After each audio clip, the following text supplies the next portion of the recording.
Hi అందరికీ నమస్తే. రంజాన్ నెల వచ్చేసింది కదండి. ఇప్పుడు మనం చికెన్ హలీం చేస్తున్నాం అనమాట. ఇదివరకు మనం మటన్ హలీం చేసాము, సింపుల్గా చేసి చూపించాము. చూడని వాళ్ళు ఉంటే తప్పనిసరిగా వెళ్ళి అది చూసి చేసుకోండి.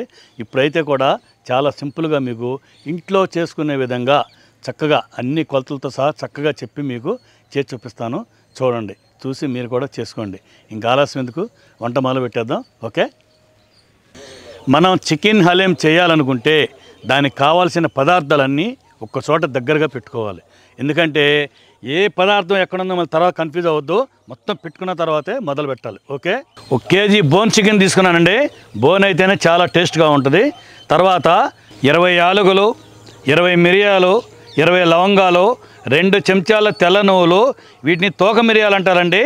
ఇవి కూడా 20 తీసుకోవాలి. 3 ఇంచుల దాల్చిన చెక్క, బిర్యానీ ఆకు ఒక 5, 2 చెంచాలు జీలకర్ర, 2 చెంచాలు సాజీర, పెసరపప్పు 4 చెంచాలు, కందిపప్పు 4 చెంచాలు, మినప్పప్పు 4 చెంచాలు, ఎర్ర కందిపప్పు 4 చెంచాలు, పచ్చిశనగపప్పు 4 చెంచాలు, ఒక 12 బాదాం. ఫ్రైడ్ ఆనియన్స్ మనం ముందుగానే తయారు చేసి పెట్టుకోవాలండి. తర్వాత ఒక 100 గ్రాములు గోధుమ రవ్వ, ఒక సగం కప్పు నెయ్యి అండి, 400 ml పెరుగండి. తర్వాత జీడిపప్పు నేను ఇలా పక్కన పెట్టుకున్నాను, ఎంత కావాలో అంత వేసుకోవచ్చు. ఓకే, 3 చెంచాల అల్లం వెల్లుల్లి పేస్టు, 2 చెంచాల ధనియాల పొడి, 2 చెంచాలు గరం మసాలా, అలాగే పుదీనా, కొత్తిమీర, ఒక 8 పచ్చిమిర్చి. ఇవ్వండి మన చికెన్ హలీంకి కావాల్సిన పదార్థాలన్నీ. ఇలా అన్నీ రెడీ చేసి పెట్టుకున్న తర్వాతే వంట మొదలు పెడితే చాలా ఈజీగా అవుద్ది అనమాట. ఇది ప్రాసెస్ 3-4 స్టెప్పులుగా ఉంటుందండి. ఒకవేళ టైం ఎక్కువ పడినా కానీ చక్కగా నీట్గా ఓపికతో చేసుకుంటే ఒక మంచి టేస్టీ గల చికెన్ హలీం తిన్నామని, ఇంట్లోనే చేసుకుని తిన్నామని తృప్తి మీకు కలుగుద్ది. ఓకే, ఇంకా ఆలస్యం ఎందుకు, వంట స్టార్ట్ చేద్దాం. ఓకే, ఈ గోధుమ రవ్వని ముందుగా నానబెట్టేసుకోవాలండి.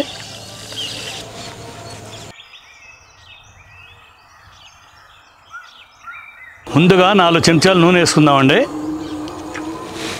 ఇదిగో చూస్తున్నారు కదా, నూనె వేడెక్కగానే ఇవన్నీ వేసేసుకోవాలి. ఇవి 1 నిమిషం బాగా వేగాక కడిగి పెట్టుకున్న 1 కేజీ చికెన్ వేసేసుకుందాం.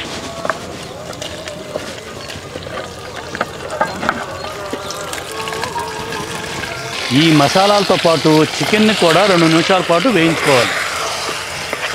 ఇలా 2 నిమిషాలు వేయించుకున్నాక 1 చెంచా ఉప్పు, 2 చెంచాల కారం, 1 చెంచా పసుపు, ఇదంతా ఇలా బాగా కలుపుకొని చికెన్ మునిగే వరకు నీళ్లు పోసుకుని, నేనైతే పొయ్యి మీద కాబట్టి ఎంత టైం పట్టుద్దో తెలియదండి, తర్వాత చెప్తాను.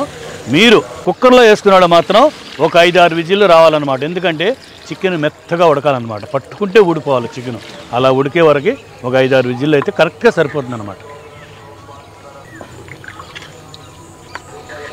నేనైతే మూత పెట్టుకుని పొయ్యి మీదే ఉడికించుకుంటున్నాను.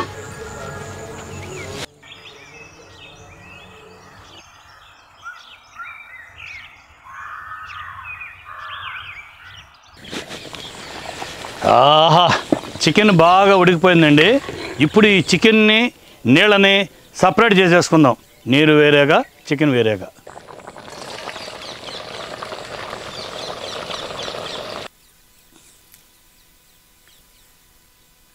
ఈ బిర్యానీ ఆకుతో మన పని లేదండి, తీసి పారవేయచ్చు. ఇంకా చూసారండి, చికెన్ మెత్తగా ఉడికిపోయింది.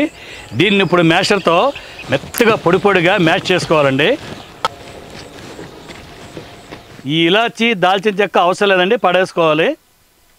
చూసారండి, ఈ విధంగా పొడి పొడిలాడేలాగా బాగా మ్యాష్ చేసుకోవాలి. ఇప్పుడు కడాయి పెట్టుకొని ఈ చిరుధాన్యాల బాదం పప్పుతో సహా నూనె వేయకుండా దోరగా వేయించుకోవాలి. ఓకే, దోరగా వేగనియండి. ఇప్పుడు ఈ చిరుధాన్యాలు ఉడకటానికి సరిపడా నీళ్లు పోసేసుకొని మూత పెట్టి బాగా మెత్తగా ఉడకబెట్టుకోవాలన్నమాట. ఇది ఎంత మెత్తగా ఉంటే హలీం అంత బాగా వస్తుంది. ఓకే,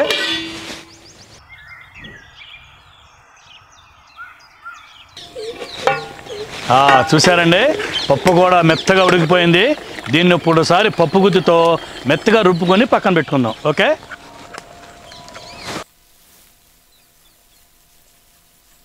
ఇప్పుడు 2 చెంచాలు నెయ్యి, 2 చెంచాలు నూనె వేసుకొని జీడిపప్పు దోరగా వేయించుకొని పక్కన పెట్టుకుందాం.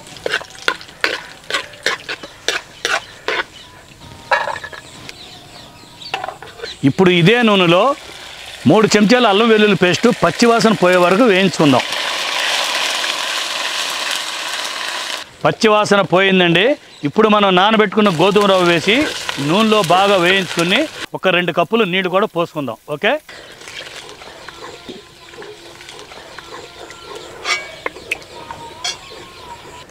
గోధుమ రవ్వ బాగా ఉడికిపోయిందండి. ఇప్పుడు ఇందులో మనం రుబ్బి పెట్టుకున్న పప్పు వేసేసుకుందాం. వెంటనే చికెను,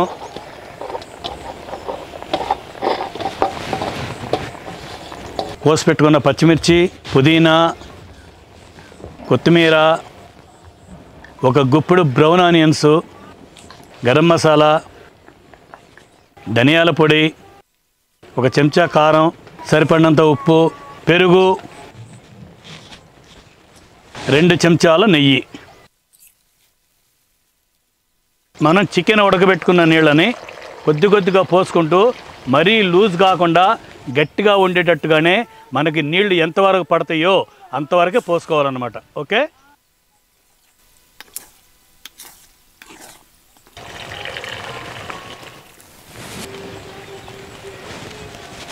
ఇప్పుడు ఇదంతా ఒకసారి కలుపుకొని మనం పప్పు గుత్తు పెట్టి ఒక పావు గంట 20 నిమిషాల సేపు ఇలా పొయ్యి మీద ఉంచే రుబ్బుకుంటూ ఉండాలి. మధ్య మధ్యలో కొంచెం నెయ్యి వేసుకుంటూ బాగా పప్పు గుత్తుతో రుబ్బుకుంటూనే ఉండాలండి. చాలా టైం పట్టుద్దండి. మధ్యలో నెయ్యి వేసుకుంటూ కలుపుకుంటూనే ఉండాలన్నమాట.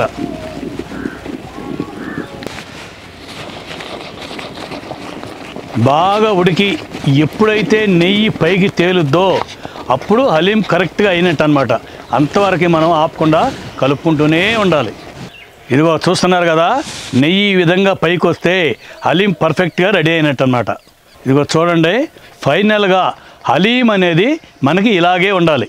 చూస్తున్నారు కదా, ఇలా ఉంటేనే హలీం పర్ఫెక్ట్గా తయారైనట్టు అన్నమాట.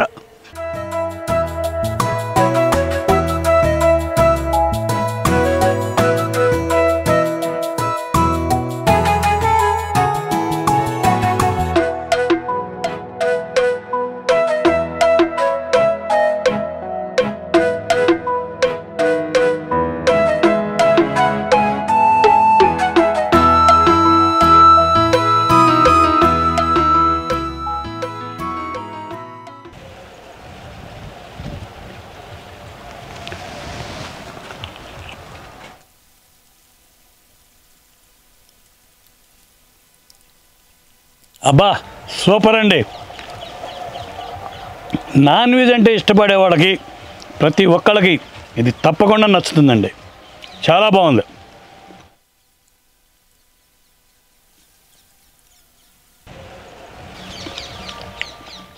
ఆహా,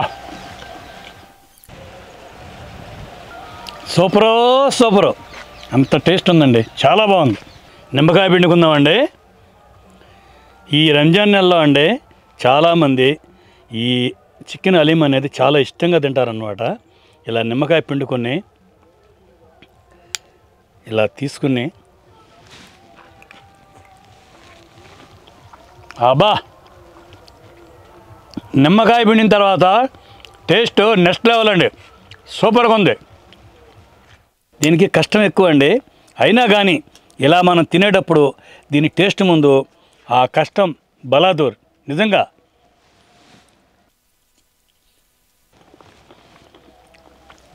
ఈ టేస్ట్ ముందు ఆ కష్టం అంతా మొత్తం మర్చిపోతామండి. నేను చేసినట్టు కనుక చేసుకుంటే ఇంట్లో ఇప్పుడు నేను చేసినది అంత క్వాంటిటీ 10 మంది తినొచ్చండి కడుపు నిండా. ఎందుకంటే ఈ హలీం అంటే ప్రతి ఒక్కళ్ళు ఇష్టపడతారు కాబట్టి ఇలా మనం ఇంట్లోనే చేసుకుని తింటే పక్కాగా 10 మంది తినొచ్చు. చాలా టేస్ట్ ఉంటుంది అన్నమాట. మటన్ తినేవాళ్ళ కోసం మనం ఇదివరకే మటన్ హలీం చేసామండి. తప్పకుండా అది క్లిక్ ఓపెన్ చేసుకుని చూడండి. చికెన్ కూడా ఈ విధంగా నేను చేసినట్టుగా చేసుకుంటే మంచి టేస్ట్ ఉంటుంది. మీకు తిన్నామన్న తృప్తి, ఆనందం కలుగుద్ది అన్నమాట. ఓకే, మంచి వంటకంతో నెక్స్ట్ వీడియోలో కలుద్దాం. Okay, bye. ఏడబోయారు మీ బ్రదర్స్ అందరూ? నువ్వు ఒక్కదానే ఉన్నావు. ఒక్కడే తిను, నువ్వు తిను. ఆడ నేను తర్వాత పెడతాలే. నిదానంగా తిన, కాలుతుంది బిడ్డ.